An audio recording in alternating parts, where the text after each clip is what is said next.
Hello, good morning. It's me, your Afsi. Welcome to our YouTube channel, Afsi's World. ഇന്ന് എനിക്ക് നല്ല മടിയുണ്ട് guys. അതെൻ്റെ മുഖത്തങ്ങനെ കിടക്കുന്നുണ്ടല്ലോ അല്ലേ? നിങ്ങൾക്ക് മനസ്സിലാവുന്നുണ്ടാവും. നമ്മൾ ചെയ്യേണ്ട കാര്യം നമ്മൾ തന്നെ ചെയ്യണ്ടേ? അപ്പോൾ തുടങ്ങാം. 1, 2, 3 ലെറ്റ്സ് സ്റ്റാർട്ട്. വലിയ എനർജിയൊന്നുമില്ല ഗൈസ്. വലിയ ബിൽഡപ്പൊക്കെ ഇട്ടിട്ട് എനിക്ക് പറ്റുന്നില്ല. നല്ല മടിയാണെന്ന്. എന്തായാലും തുടങ്ങിയല്ലേ പറ്റൂ. തുടങ്ങിയേക്കാം. അപ്പോഴേ 2 ദിവസമായിട്ട് ഞാൻ വീഡിയോസ് ഒന്നും ഇട്ടിട്ടേ ഇല്ലായിരുന്നു കേട്ടോ. മൂഡ് തീരെ ശരിയില്ലായിരുന്നു. നല്ല ടെൻഷനിലായിരുന്നു. കാരണം എന്താണെന്നറിയോ, പെട്ടെന്ന് അതായത് 2 ദിവസം മുമ്പ് രാവിലെ ഞാൻ എണീറ്റ് നോക്കുമ്പം എപ്പോഴും ഈ ചാനലൊക്കെ നടത്തുന്നവർക്കൊരു ദുശീലമുണ്ട്. ഇടയ്ക്കിടയ്ക്ക് ഇങ്ങനെ YT സ്റ്റുഡിയോ ഒക്കെ എടുത്ത് തുറന്ന് നോക്കുക, വ്യൂസ് ഉണ്ടോ, സബ്സ്ക്രൈബേഴ്സ് ഉണ്ടോ എന്നൊക്കെ നോക്കുന്നത്. ഞാൻ രാവിലെ എണീറ്റ് എപ്പോഴും ഒന്ന് നോക്കൂട്ടോ, ആരെങ്കിലും സബ്സ്ക്രൈബ് ചെയ്തോ, പിന്നെ എത്ര വ്യൂസായി, എത്ര വാച്ചിങ് അവറായി എന്നൊക്കെ നോക്കും. ഒരു സമാധാനം, ഒരു സന്തോഷം അതൊക്കെ. ഇങ്ങനെ എന്തെങ്കിലും ഒരു ചേഞ്ചൊക്കെ കാണുമ്പം എനിക്ക് വലിയൊരു ചേഞ്ച് യൂട്യൂബ് തന്നു. ഞാൻ ഹോം പേജ് ഓപ്പൺ ആക്കിയപ്പം എൻ്റെ വ്യൂസും വാച്ചിങ് അവറും നന്നായിട്ട് കുറഞ്ഞിരിക്കുന്നു. ഞാൻ ആകെ ഷോക്കായി. എനിക്ക് ഒന്നും ചെയ്യാൻ പറ്റാത്ത അവസ്ഥയായി. എന്താണെന്ന് വെച്ചാൽ ആരോട് ചോദിക്കും? ഫോണൊക്കെ കേടായാൽ നമുക്ക് ജസ്റ്റ് മൊബൈൽ ഷോപ്പിലെങ്കിലും പോയിട്ട് ചോദിക്കും ഇതിന് എന്താ സംഭവിച്ചതെന്ന്. ഈ യൂട്യൂബിൻ്റെ കാര്യം യൂട്യൂബ് റിലേറ്റഡ് ആയിട്ടുള്ള ആൾക്കാരോടല്ലാണ്ട് ആരോട് ചോദിക്കും?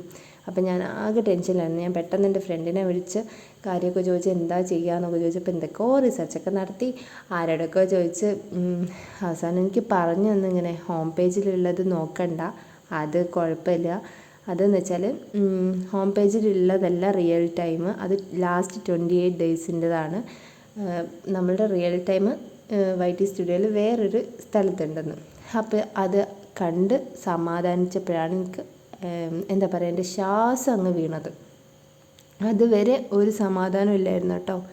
നിങ്ങൾക്ക് ആർക്കെങ്കിലും ഇങ്ങനെ, അതായത് ചാനലൊക്കെ ഉള്ള ആർക്കെങ്കിലും ഇങ്ങനെ വല്ല അനുഭവം ഉണ്ടായിട്ടുണ്ടോ? ഞാനൊന്ന് മരിച്ച് ജീവിച്ച പോലായി. ആക്ച്വലി ഞാൻ ഈ യൂട്യൂബൊക്കെ സ്റ്റാർട്ട് ചെയ്തത് എങ്ങനെയാണെന്നറിയോ, എൻ്റെ മെമ്മറീസൊക്കെ ഇങ്ങനെ കുറച്ച് ഇങ്ങനെ ഇരിക്കട്ടെ, ആരോഗ്യമുള്ള ടൈമിലൊക്കെ ഉള്ള മെമ്മറീസൊക്കെ ജസ്റ്റ് യൂട്യൂബിൽ കിടക്കട്ടെ, എൻ്റെ മക്കളെ മക്കൾക്കൊക്കെ ഒന്ന് കാണാമല്ലോ എന്ന് വിചാരിച്ചിട്ടാണ്.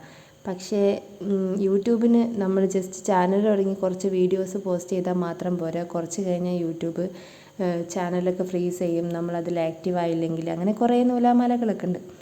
അപ്പം എന്താ പറയുക, ഞാൻ ഇങ്ങനെ മുന്നോട്ട് പോട്ടെ, എനിക്കാണെങ്കിൽ യൂട്യൂബ് കൂടുതൽ പ്രോത്സാഹനമൊക്കെ തന്ന് എന്നെ അങ്ങ് കയറ്റി വെച്ചിട്ടുണ്ടായിരുന്നു.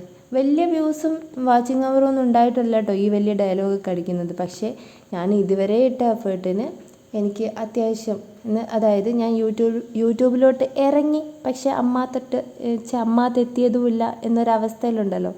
അങ്ങനെ ഒരവസ്ഥയിലായിരുന്നു. എന്നെക്കൊണ്ട് പറ്റുമോ നോക്കാം എന്നുള്ളൊരു ഇതിലിങ്ങനെ പോയിക്കൊണ്ടിരിക്കുകയായിരുന്നു. അപ്പോഴാണ് ഇങ്ങനെ. പക്ഷെ എന്തായാലും എല്ലാം സോൾവ് ആക്കിയിട്ടിട്ടുണ്ട്, സമാധാനമായിട്ടുണ്ട്.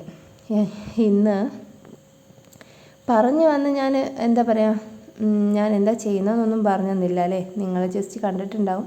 ചായക്ക് വെള്ളം വെച്ചിട്ടുണ്ട്. ഇന്ന് ഞാൻ അപ്പവും ഗ്രീൻ പീസ് കറിയാണ് വെച്ചിട്ടുള്ളത്. ഗ്രീൻ പീസ് ഞാൻ തലേദിവസം വെള്ളത്തിലിട്ടിട്ടുണ്ടായിരുന്നു. കുറച്ച് ക്യാരറ്റ് കട്ട് ചെയ്തിട്ട് ഞാൻ ഫ്രിഡ്ജിൽ വെച്ചിട്ടുണ്ടായിരുന്നു കേട്ടോ. ഇന്നലെ രാത്രി തന്നെ വെച്ചിട്ടുണ്ടായിരുന്നു.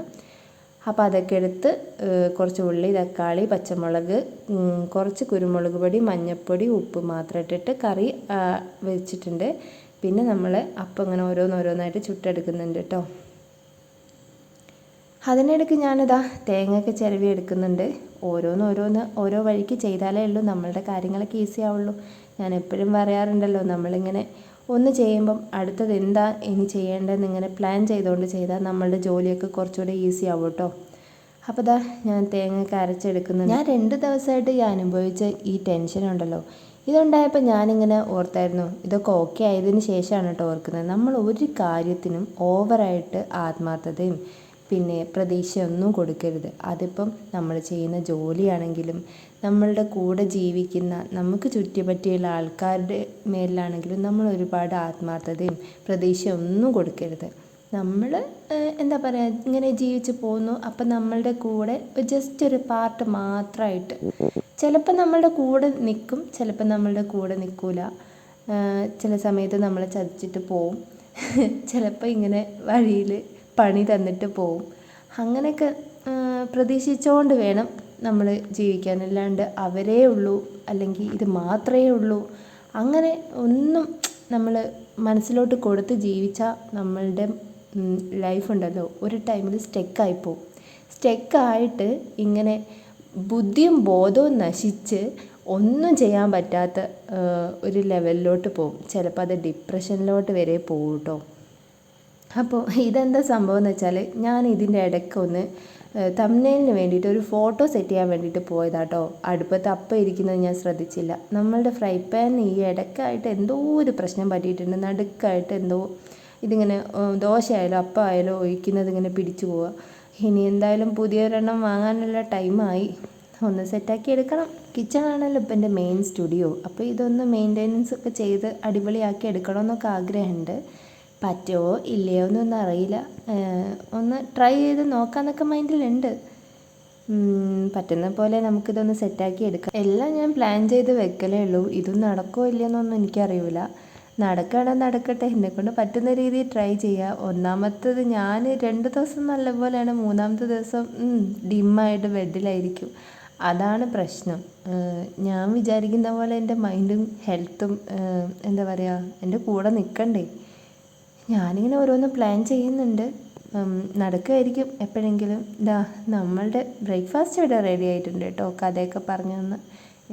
ഇതാണ് നമ്മളുടെ ഗ്രീൻ പീസ് കറി.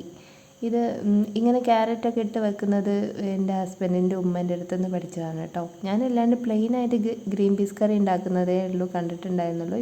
പിന്നെ ഇവിടെ വന്നപ്പോഴാണ് ഉമ്മയും ഇങ്ങനെ ഉമ്മ ഇങ്ങനെ ഉണ്ടാക്കുന്നത് കണ്ടത്. അപ്പോൾ ഇത് കുറച്ചൊരു ടേസ്റ്റ് വ്യത്യാസമായിട്ട് തോന്നിയിട്ടുണ്ട് കേട്ടോ, കുറച്ച് വെജിറ്റബിൾസൊക്കെ ഇട്ട് ഉണ്ടാക്കുമ്പം. ഇനി കുറച്ച് ചായയൊക്കെ ഒഴിച്ച് അതൊന്ന് ചൂടൊക്കെ കുറച്ചിട്ട് അച്ഛന്മാർക്ക് കൊടുത്തേക്കാം. അവർക്ക് ക്ലാസ്സിൽ പോകാനുള്ള ടൈമായി. അപ്പോൾ അവരെ പറഞ്ഞു വിടണം. 2 ദിവസം മുമ്പ് എൻ്റെ ചാനൽ എനിക്ക് നഷ്ടപ്പെട്ടു എന്ന് വിചാരിച്ചായിരുന്നു കേട്ടോ. പക്ഷേ ഇങ്ങനെ ഒരു കുഴപ്പമില്ല. എന്താ പറയുക, അതിൻ്റെ ആക്ച്വലുള്ള കാര്യങ്ങളൊക്കെ അറിഞ്ഞപ്പം ഭയങ്കര സമാധാനമായി, സന്തോഷമായി. എനിക്ക് ഒരു ജീവൻ വന്ന പോലെ തന്നെ ആയിരുന്നു കേട്ടോ. അതെങ്ങനെ പറഞ്ഞറിയിക്കണമെന്നറിയില്ല. ഇനി കുറേ കുട്ടി കുട്ടി വ്ളോഗ്സായിട്ട് ഞാൻ വരുന്നതായിരിക്കും. അടുത്ത വിശേഷങ്ങളായിട്ട് വരുന്നത് വരെ ബൈ.